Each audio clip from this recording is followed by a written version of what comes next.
भगवान शिव को पूजा करने बहुत सरल बोली कहुए। केवल जल एवं बेलपत्र अर्पण करी भगवान शिव को शांत करा जाय परिबो। शिवंक भक्त माने जानती जे सेमानकर देवता बेलपत्र को बहुत भल पाती, किंतु अधिकांश लोक जानती नहीं जे केउ बेलपत्र अर्पण करिवे किंबा एहाकू किपरि अर्पण करिवे। बेलपत्र गोटिए 3टी किंबा 5टी पत्र सहित अर्पण करा जाय परिबो। शास्त्र रे कुहा जायछि जे पत्र रे जेते अधिक पत्र थाए एहा सेते शुभ होइथाए। तेणु 3 पत्र विशिष्ट बेलपत्र सर्वदा शुभ उद्देश्य रे व्यवहार करा जाय। विशेषकर शिव पूजा 3 पत्र विशिष्ट बेलपत्र विषम संख्यार अर्पण करा जाय परिबो, जेपरिक 3, 7, 11, 21, 51, 101 किंबा अधिक।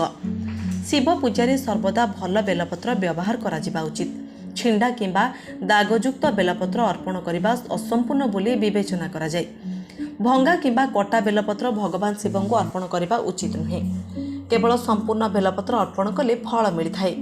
केवल औपचारिकता पई छिंडा बेलपत्र मध्य व्यवहार करने ठीक बोली विवेचना करा जाय नहीं। हलदिया किंबा कीटपतंग द्वारा खराब हो जाइतबा बेलपत्र अर्पण करने अनुचित। सर्वदा शिवलिंग उपरे सद्य छिंडा होइतबा बेलपत्र अर्पण करने को चेष्टा करंतु।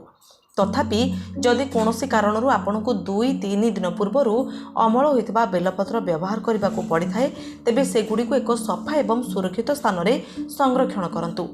शिव पूजा पई केबे भी मौली जाइतबा किंबा सुखिला पत्र व्यवहार करंतु नाही। ब्यूरो रिपोर्ट हेबी सोनियंता।